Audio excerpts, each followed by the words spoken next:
मी दीदीसोबत चालली.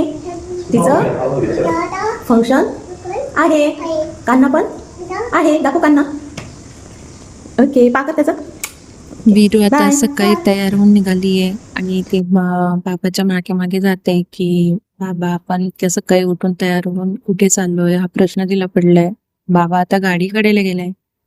वीरू गंमत बघते. तिला आजूबाजूला कबूतर दिसत आहेत. वीरू अगदी सकाळमध्ये उठून तयार झाली, कानाला घेतलाय आणि तिला फक्त एवढंच माहितीये की आपण आता कुठेतरी भूर जाणार आहे. वीरू आता बाबाची वाट बघते की बाबा गाडी आणेल आणि गाडीमध्ये वीरू बसेल.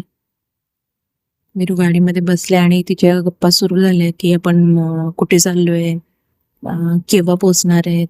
वीरू सारखे प्रश्न विचारत असते. वीरू सोबत कान्हा तुम्ही कायम बघणार, कारण की तो तिचा मित्र आहे, तिचा भाऊ आहे, बेस्ट फ्रेंड आहे असं ती कायम सांगत असते. काय माहिती तिला कान्हाचं इतकं वेट कसं आहे, पण हा कान्हा तिच्यासोबत कायम असतो. झोपताना, फिरताना, खेळताना, अगदी जेवताना सुद्धा. वीरू त्याला पण भरवते आणि ती सुद्धा खाते.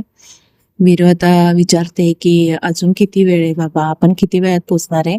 आणि आम्ही पोचलोय आणि त्यानंतर वीरूने काय धम्माल केलीये तिथे खूप मज्जा केलीये. वीरूला खूप मज्जा आली ती तुम्ही बघणारच.